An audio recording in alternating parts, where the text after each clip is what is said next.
Шановні друзі, вітаю вас на каналі Наша Дача. В цьому відео хочу коротенько показати, чим та як підживити цибулю, яку ми вирощуємо по розсадній технології. Ми її висаджували приблизно місяць тому. При висадці розсади ми підживлювали добривом 13 азоту 40, фосфору 13 калію, тобто допомагали вкоріненню цих рослин. Через 10-12 днів ми провели підживлення з підвищеним азотом. Використовували добриво, розконцентрат. Ось таке я показував, як ми проводили підживлення. Саме ось ця частка азоту 15, така завищена частка, вона допомагала нам нарощувати листостеблову масу. Давайте коротенький фрагмент подивимось, як 17 днів тому, коли ми проводили це підживлення, виглядала розсада, висаджена на цю грядку.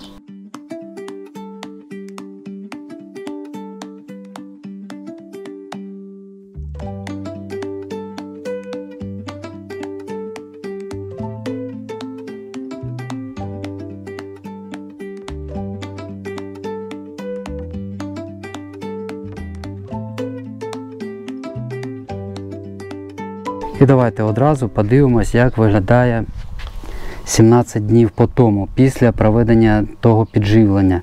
Ну, можете самі бачити, більш такі зелені листя на цибульці, вона стала більш розвиненою, такою підросла. Ну, це природньо, що за 17 днів червня, це такий більш-менш сприятливий місяць для розвитку цибулі і інших рослин.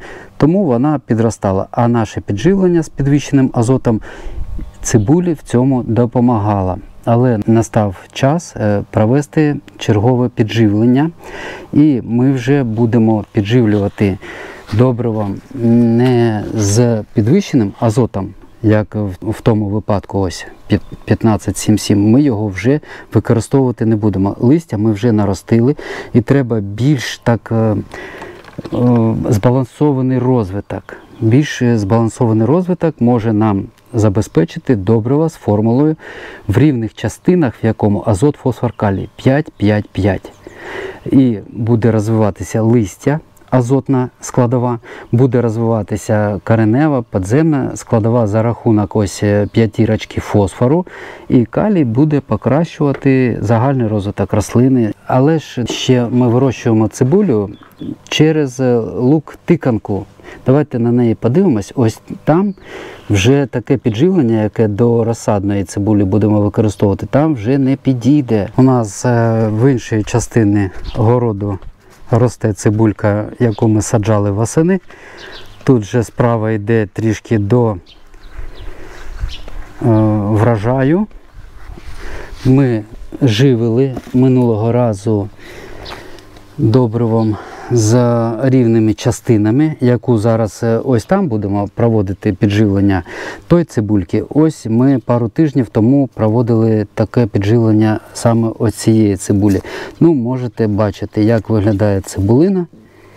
Ось вона яка, ну, міцні рослинки такі, добре розвинені. Таке листя, ще зеленого кольору, ще вони наповнені асимілятами, органічною складовою наповнені. Ну, я вже бачу, що цибуля буде добра. Буде добра в цій грядці. І це також завдяки тому, що ми проводили оці підживлення, за які я розповідав. Так ось, друзі, ось цю цибулю не можна вже проводити її підживлення з підвищеним азотом, тому що вона потім буде погано зберігатися, якщо так і підживлення проводити. І не будемо вже проводити для неї підживлення з рівними частинами по азоту, фосфору, калію. Найкращий спосіб зараз допомогти цибульці – це використати добриво з підвищеним калієм. Це добриво, так воно і так називається, налив плодів. Тобто вже на останній стадії, фазі розвитку рослин, використовується саме ось така приблизна формула. 5 азоту, який ще буде підтримувати листячка в такому задовільному стані, 10 фосфору, і 15 калію. Саме завдяки калію буде проходити відтік асимілятів в цибулинку. І цибулинка буде за рахунок цього збільшуватися. Тобто, друзі, дивіться, в чому сенс ось того, що я зараз розповідаю.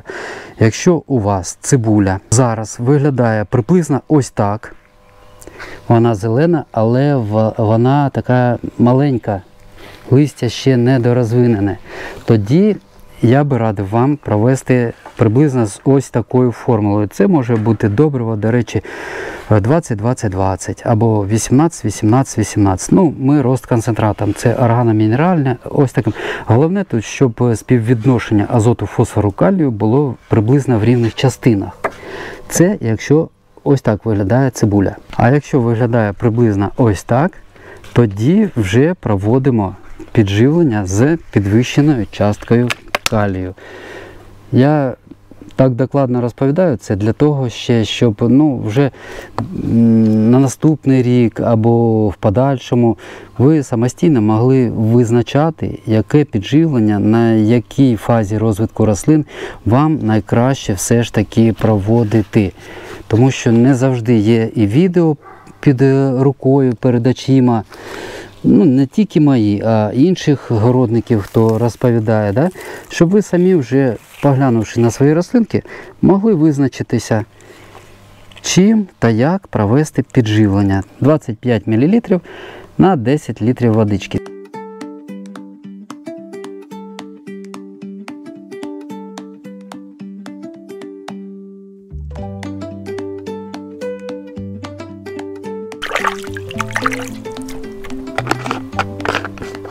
Друзі, ще я би радив для поліпшення ґрунтів додавати Байкал М. Це ефективні мікроорганізми, які допомагають поліпшувати загальний стан наших ґрунтів.